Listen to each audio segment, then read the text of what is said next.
Hi ಸ್ನೇಹಿತರೆ, ಎಲ್ಲರಿಗೂ ನಮಸ್ಕಾರ. ನೋಡಿ, ಸರ್ಕಾರದಿಂದ ಪ್ರತಿಯೊಂದು ಗೃಹಲಕ್ಷ್ಮಿ ಫಲಾನುಭವಿಗಳಿಗೆ ಸಿಎಂ ಡಿ.ಕೆ. ಶಿವಕುಮಾರ್ ಅವರು ಕೊನೆಗೂ 6,000 ಗೃಹಲಕ್ಷ್ಮಿ ಹಣನ ಒಟ್ಟಿಗೆ ನಿಮ್ಮ ಬ್ಯಾಂಕ್ ಖಾತೆಗೆ ಜಮಾ ಮಾಡುವುದಾಗಿ ಭರ್ಜರಿ ಗುಡ್ಡಿಸ್ನ ಕೊಟ್ಟಿದ್ದಾರೆ. ಆದರೆ ಸುಮಾರು 3ರಿಂದ 4 ಅಥವಾ 5 ಲಕ್ಷಕ್ಕಿಂತ ಅಧಿಕ ಮಹಿಳೆಯರಿಗೆ ಇನ್ನು ಮುಂದೆ ಗೃಹಲಕ್ಷ್ಮಿ ಹಣನ ಸರ್ಕಾರ ಕ್ಯಾನ್ಸಲ್ ಮಾಡಿದ್ದು, ನಿಮ್ಮ ಬ್ಯಾಂಕ್ ಖಾತೆಗೆ ಹಣ ಬರಬೇಕು ಅಂದರೆ ನೀವು ನಿಮ್ಮ ರೇಷನ್ ಕಾರ್ಡ್ ಮತ್ತು ಆಧಾರ್ ಕಾರ್ಡ್ನ ತಗೊಂಡೋಗಿ ಈ ಕೂಡಲೇ ಗೃಹಲಕ್ಷ್ಮಿಗೆ ಮರು ನೋಂದಣಿನ ಮಾಡ್ಕೋಬೇಕು. ಅದೇ ರೀತಿ ಸರ್ಕಾರದಿಂದ ಈಗಾಗಲೇ 6,000 ಹಣ ಜಮಾ ಆಗಿದ್ದು ನಿಮ್ಮ ಬ್ಯಾಂಕ್ ಖಾತೆಗೂ ಕೂಡ ಇಂದು ಗುರುವಾರ ಜುಲೈ 9ರಿಂದ ಕರ್ನಾಟಕದ 25 ಜಿಲ್ಲೆಗಳಿಗೆ ಮಧ್ಯಾಹ್ನ ಸುಮಾರು 1 ಗಂಟೆಯ ಸಮಯಕ್ಕೆ ಈ 6,000 ಹಣನ ಸರ್ಕಾರ ಜಮಾ ಮಾಡ್ತಾ ಇದೆ. ರೇಷನ್ ಕಾರ್ಡ್ ದಾರರಿಗೂ ಕೂಡ 3 ಮುಖ್ಯವಾದ ಹೊಸ ಮಾಹಿತಿನ ಕೊಟ್ಟಿದ್ದು, ಗೃಹಲಕ್ಷ್ಮಿ ಹಣ ಯಾರಿಗೆಲ್ಲ ಬರ್ತಾ ಇದೆ, ಯಾರಿಗೆಲ್ಲ ಕ್ಯಾನ್ಸಲ್ ಆಗ್ತಾ ಇದೆ ಅಂತ ನಾನು ನಿಮಗೆ ಈ ಒಂದು ವಿಡಿಯೋದಲ್ಲಿ ತಿಳಿಸ್ಕೊಡ್ತಾ ಇದ್ದೀನಿ. ಅದಕ್ಕಿಂತ ಮೊದಲು ನೀವು ನನ್ನ ಚಾನಲ್ನ ಸಬ್ಸ್ಕ್ರೈಬ್ ಆಗದೆ ಹಾಗೆ ವಿಡಿಯೋ ನೋಡ್ತಾ ಇದ್ರೆ ದಯವಿಟ್ಟು ಪ್ರತಿಯೊಬ್ಬರು ಚಾನಲ್ನ ಸಬ್ಸ್ಕ್ರೈಬ್ ಮಾಡ್ಕೊಳ್ಳಿ, ಹಾಗೆ ವಿಡಿಯೋಗೆ ಒಂದು ಲೈಕ್ನ ಕೊಡಿ. ಹೌದು ವೀಕ್ಷಕರೇ, ಸರ್ಕಾರದಿಂದ ಪ್ರತಿಯೊಂದು ಗೃಹಲಕ್ಷ್ಮಿ ಫಲಾನುಭವಿಗಳಿಗೆ 3 ತಿಂಗಳ 6,000 ಹಣನ ಒಟ್ಟಿಗೆ ಜಮಾ ಮಾಡ್ತಾ ಇದೆ. ಅಂದರೆ ನಿಮ್ಮ ಬ್ಯಾಂಕ್ ಖಾತೆಗೆ 3 ತಿಂಗಳ ಹಣ ಏನು ಬರ್ತಾ ಇದೆ ಆ ಒಂದು ಹಣನ ಸರ್ಕಾರ ಜಮಾ ಮಾಡಬೇಕು ಅಂದರೆ ಫಲಾನುಭವಿಗಳು ಗೃಹಲಕ್ಷ್ಮಿಗೆ ರೇಷನ್ ಕಾರ್ಡ್ ಮತ್ತು ಆಧಾರ್ ಕಾರ್ಡ್ನ ಕೊಟ್ಟು ಮರು ನೋಂದಣಿನ ಮಾಡ್ಕೋಬೇಕು. ಸುಮಾರು 3ರಿಂದ 4 ಲಕ್ಷ ಅಥವಾ ಅದಕ್ಕಿಂತ ಅಧಿಕ ಫಲಾನುಭವಿಗಳಿಗೆ ಇನ್ನು ಮುಂದೆ ಗೃಹಲಕ್ಷ್ಮಿ ಹಣನ ಕ್ಯಾನ್ಸಲ್ ಮಾಡುವುದಾಗಿ ಸಿಎಂ ಡಿ.ಕೆ. ಶಿವಕುಮಾರ್ ಅವರು ಒಂದು ಮಾಹಿತಿನ ಕೊಟ್ಟಿದ್ದಾರೆ. ನಿಮ್ಮ ಬ್ಯಾಂಕ್ ಖಾತೆಗೆ ಹಣ ಬರಲೇಬೇಕು ಮತ್ತು ಹಣ ಕ್ಯಾನ್ಸಲ್ ಆಗಬಾರ್ದು ಅಂದರೆ ಈ ಕೂಡಲೇ ನಿಮ್ಮ ಊರಿಗೆ ಹತ್ತಿರವಿರುವ ಕರ್ನಾಟಕ ಒನ್, ಗ್ರಾಮ ಒನ್ ಅಥವಾ ಬೆಂಗಳೂರು ಒನ್ ಸೇವಾ ಕೇಂದ್ರಕ್ಕೆ ಹೋಗಿ ನೀವು ಮರು ನೋಂದಣಿನ ಮಾಡಿಸ್ಕೋಬೇಕಾಗುತ್ತೆ. ಇದೀಗ ಏನು ಸರ್ಕಾರ 6,000 ಹಣ ಜಮಾ ಮಾಡ್ತಾ ಇದೆ ಆ ಒಂದು ಹಣ ಅಂದರೆ ಜೂನ್ ತಿಂಗಳ 32ನೇ ಕಂತು, ಮೇ ತಿಂಗಳ 31ನೇ ಕಂತು ಹಾಗೂ ಏಪ್ರಿಲ್ ತಿಂಗಳ ಹಣ ಪೆಂಡಿಂಗ್ ಇದ್ರೆ ಏಪ್ರಿಲ್ ತಿಂಗಳ 30ನೇ ಕಂತು, ಒಟ್ಟು 6,000 ಹಣ ಏನು ಬರ್ತಾ ಇದೆ ಆ ಒಂದು ಹಣ ನಿಮ್ಮ ಬ್ಯಾಂಕ್ ಖಾತೆಗೆ ಇಂದು ಗುರುವಾರ ಜುಲೈ 9ರಿಂದ ಕರ್ನಾಟಕದ 25 ಜಿಲ್ಲೆಗಳಿಗೆ ಮಧ್ಯಾಹ್ನ 1 ಗಂಟೆಯ ನಂತರ ಈ 6,000 ಹಣನ ಜಮಾ ಮಾಡ್ತಾ ಇದೆ. ಹಾಗಾದರೆ ಯಾವ ಜಿಲ್ಲೆಗಳಿಗೆ ಹಣ ಬರುತ್ತೆ ಅಂದರೆ ಬಾಗಲಕೋಟೆ, ಬೆಂಗಳೂರು ನಗರ, ಬೆಂಗಳೂರು ಗ್ರಾಮಾಂತರ, ಬೆಳಗಾವಿ, ಬಳ್ಳಾರಿ, ಬೀದರ್, ವಿಜಯನಗರ, ಚಾಮರಾಜನಗರ, ಚಿಕ್ಕಬಳ್ಳಾಪುರ, ಚಿಕ್ಕಮಗಳೂರು, ಚಿತ್ರದುರ್ಗ, ದಕ್ಷಿಣ ಕನ್ನಡ, ದಾವಣಗೆರೆ, ಧಾರವಾಡ, ಗದಗ, ಕಲಬುರಗಿ, ಹಾಸನ, ಹಾವೇರಿ, ಕೊಡಗು, ಕೋಲಾರ, ಕೊಪ್ಪಳ, ಮಂಡ್ಯ, ಮೈಸೂರು, ರಾಯಚೂರು, ರಾಮನಗರ, ಶಿವಮೊಗ್ಗ, ತುಮಕೂರು, ಉಡುಪಿ, ಉತ್ತರ ಕನ್ನಡ ಮತ್ತು ಯಾದಗಿರಿ ಹೀಗೆ ಸರ್ಕಾರ ಪ್ರತಿ ಫಲಾನುಭವಿಗಳಿಗೆ ಈ ಗೃಹಲಕ್ಷ್ಮಿ ಯೋಜನೆಯ 6,000 ಹಣನ ಜಮಾ ಮಾಡ್ತಾ ಇದೆ.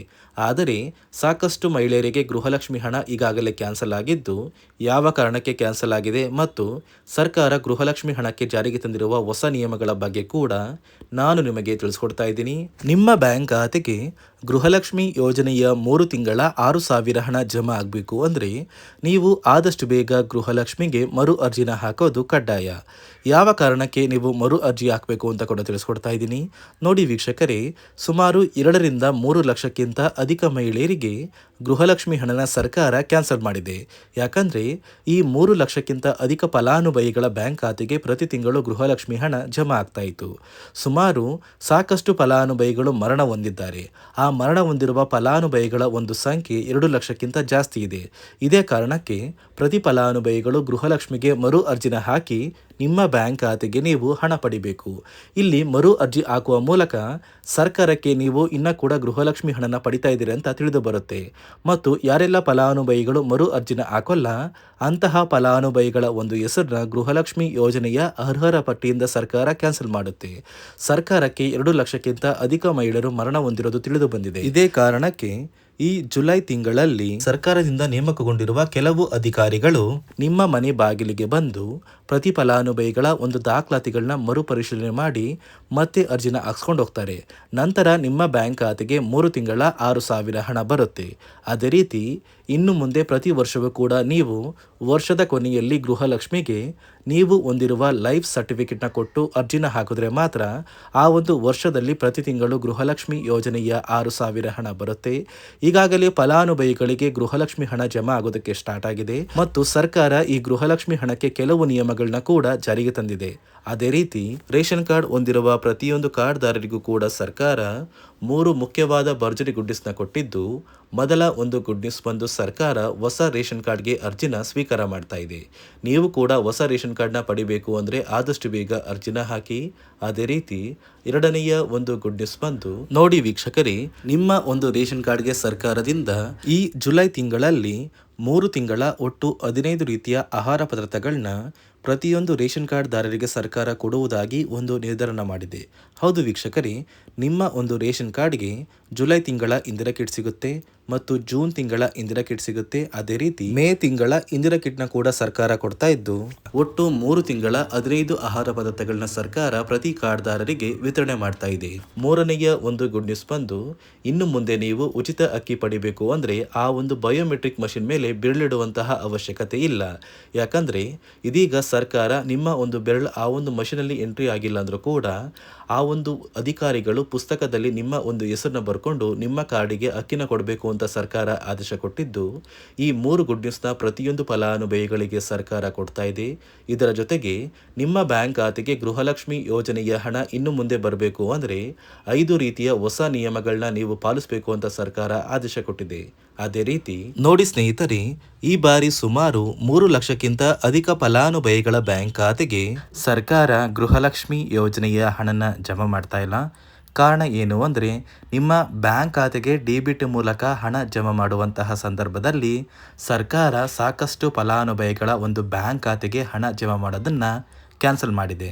ಯಾಕಂದರೆ ಇತ್ತೀಚೆಗೆ ಹಣಕಾಸು ಇಲಾಖೆ ಜಾರಿಗೆ ತಂದಿರುವ 5 ನಿಯಮಗಳ ಆಧಾರದ ಮೇಲೆ ಪ್ರತಿಯೊಂದು ಫಲಾನುಭವಿಗಳಿಗೆ ಸರ್ಕಾರ ಈ ಒಂದು ಹಣನ ಜಮಾ ಮಾಡ್ತಾ ಇದ್ದು, ಯಾರೆಲ್ಲ ಫಲಾನುಭವಿಗಳು ಈ ನಿಯಮಗಳನ್ನ ಪಾಲಿಸಿಲ್ಲ ನಿಮ್ಮ ಬ್ಯಾಂಕ್ ಖಾತೆಗೂ ಕೂಡ ಹಣ ಜಮಾ ಆಗೋದಿಲ್ಲ.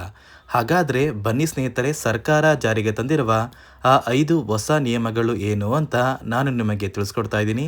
ನೋಡಿ ಸ್ನೇಹಿತರೆ, ಮೊದಲನೆಯ ಒಂದು ನಿಯಮ ಬಂದು ಸಾಕಷ್ಟು ಫಲಾನುಭವಿಗಳು ಹೊಂದಿರುವಂತಹ ಒಂದು ರೇಷನ್ ಕಾರ್ಡ್ ಏನಿದೆ ಆ ಒಂದು ರೇಷನ್ ಕಾರ್ಡ್ನ ಮನೆಯ ಸದಸ್ಯರ ಪ್ರತಿಯೊಬ್ಬರ ಒಂದು ಆಧಾರ್ ಕಾರ್ಡ್ನ ನಿಮ್ಮ ರೇಷನ್ ಕಾರ್ಡ್ಗೆ ಕಡ್ಡಾಯವಾಗಿ ಲಿಂಕ್ ಮಾಡಿಸ್ಬೇಕು. ಅಂದರೆ ಈ ಒಂದು ಲಿಂಕ್ ಮಾಡಿಸುವಂತಹ ಒಂದು ಪ್ರೊಸೀಜರ್ಗೆ ಸರ್ಕಾರ KYC ಅಂತ ಕರೀತಾರೆ. ನಿಮ್ಮ ರೇಷನ್ ಕಾರ್ಡ್ಗೆ ಇನ್ನೂ ಸಹ KYC ಆಗಿಲ್ಲ ಅಂದರೆ ನಿಮ್ಮ ಬ್ಯಾಂಕ್ ಖಾತೆಗೆ ಸರ್ಕಾರ ಮುಂದಿನ ದಿನಗಳಲ್ಲಿ ಗೃಹಲಕ್ಷ್ಮಿ ಯೋಜನೆಯ ಹಣನ ಕ್ಯಾನ್ಸಲ್ ಮಾಡುತ್ತೆ. ಅದೇ ರೀತಿ ಎರಡನೆಯ ಒಂದು ನಿಯಮ ಬಂದು ಸಾಕಷ್ಟು ಫಲಾನುಭವಿಗಳು ಕಳೆದ 3 ತಿಂಗಳಿಂದ ಸರ್ಕಾರದಿಂದ ಬರ್ತಾ ಇರುವಂತಹ ಒಂದು ರೇಷನ್ ಏನಿದೆ ಅಂದರೆ ಉಚಿತ ಅಕ್ಕಿ ಏನಿದೆ ಈ ಒಂದು ರೇಷನ್ನ ಪಡ್ಕೋತಾ ಇಲ್ಲ. ಒಂದು ವೇಳೆ ಕಳೆದ 3 ತಿಂಗಳಿಂದ ನೀವು ರೇಷನ್ನ ಪಡ್ಕೊಂಡಿಲ್ಲ ಅಂದರೆ ಸರ್ಕಾರ ನಿಮ್ಮ ಬಳಿ ಇರುವಂತಹ ಒಂದು ರೇಷನ್ ಕಾರ್ಡ್ನ ಕ್ಯಾನ್ಸಲ್ ಮಾಡುತ್ತೆ. ನಿಮ್ಮ ರೇಷನ್ ಕಾರ್ಡ್ನ ಸರ್ಕಾರ ಕ್ಯಾನ್ಸಲ್ ಮಾಡಿದರೆ ನಿಮ್ಮ ಬ್ಯಾಂಕ್ ಖಾತೆಗೆ ಗೃಹಲಕ್ಷ್ಮಿ ಯೋಜನೆಯ ಹಣ ಇರ್ಬೋದು ಮತ್ತು ಸರ್ಕಾರದಿಂದ ಬರುವಂತಹ ಒಂದು ಸೌಲಭ್ಯಗಳನ್ನ ನೀವು ಕಳ್ಕೋಬೇಕಾಗುತ್ತೆ. ಅದೇ ರೀತಿ ಮೂರನೆಯ ಒಂದು ನಿಯಮ ಬಂದು ನೋಡಿ ಸ್ನೇಹಿತರೆ, ನಿಮ್ಮ ಬಳಿ ಇರುವಂತಹ ಒಂದು ಆಧಾರ್ ಕಾರ್ಡ್ ಏನಿದೆ ಆ ಒಂದು ಆಧಾರ್ ಕಾರ್ಡ್ನ ಕಳೆದ 15 ವರ್ಷಗಳಲ್ಲಿ ನೀವು ಯಾವುದೇ ರೀತಿಯ ಒಂದು ತಿದ್ದುಪಡಿನ ಮಾಡಿಸಿಲ್ಲ ಅಂದರೆ ನಿಮ್ಮ ಬ್ಯಾಂಕ್ ಖಾತೆಗೆ ಸರ್ಕಾರ ಗೃಹಲಕ್ಷ್ಮಿ ಯೋಜನೆಯ ಹಣನ ಕ್ಯಾನ್ಸಲ್ ಮಾಡುತ್ತೆ. ಯಾಕಂದರೆ ಸರ್ಕಾರದಿಂದ ಬಂದಿರುವಂತಹ ಒಂದು ಆದೇಶದ ಪ್ರಕಾರ ಪ್ರತಿಯೊಂದು ಫಲಾನುಭವಿಗಳು ಕಳೆದ 15 ವರ್ಷಗಳಲ್ಲಿ ಯಾವುದೇ ರೀತಿಯ ಒಂದು ತಿದ್ದುಪಡಿನ ನಿಮ್ಮ ಆಧಾರ್ ಕಾರ್ಡ್ಗೆ ನೀವು ಮಾಡಿಸಿಲ್ಲ ಅಂದರೆ ಕಡ್ಡಾಯವಾಗಿ ಆದಷ್ಟು ಬೇಗ ನಿಮ್ಮ ಆಧಾರ್ ಕಾರ್ಡ್ಗೆ ತಿದ್ದುಪಡಿನ ಮಾಡಿಸಿ. ಅದೇ ರೀತಿ ನಾಲ್ಕನೆಯ ಒಂದು ನಿಯಮ ಬಂದು ನಿಮ್ಮ ಕುಟುಂಬದ ಒಂದು ವಾರ್ಷಿಕ ಆದಾಯ 7 ಲಕ್ಷಕ್ಕಿಂತ ಕಡಿಮೆ ಇರಬೇಕು. ಒಂದು ವೇಳೆ ನಿಮ್ಮ ಕುಟುಂಬದ ವಾರ್ಷಿಕ ಆದಾಯ 7 ಲಕ್ಷಕ್ಕಿಂತ ಜಾಸ್ತಿ ಇದ್ದರೆ ನಿಮ್ಮ ಬ್ಯಾಂಕ್ ಖಾತೆಗೆ ಸರ್ಕಾರ ಗೃಹಲಕ್ಷ್ಮಿ ಯೋಜನೆಯ ಹಣನ ಕ್ಯಾನ್ಸಲ್ ಮಾಡುತ್ತೆ.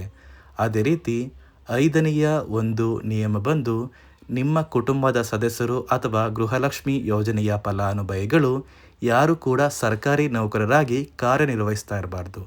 ಒಂದು ವೇಳೆ ನಿಮ್ಮ ಕುಟುಂಬದಲ್ಲಿ ಯಾರೇ ಆಗಿದ್ರೂ ಸರ್ಕಾರಿ ನೌಕರರಾಗಿ ಕಾರ್ಯನಿರ್ವಹಿಸ್ತಾ ಇದ್ದರೆ ನಿಮ್ಮ ಬ್ಯಾಂಕ್ ಖಾತೆಗೆ ಗೃಹಲಕ್ಷ್ಮಿ ಯೋಜನೆಯ ಹಣ ಕ್ಯಾನ್ಸಲ್ ಆಗುತ್ತೆ.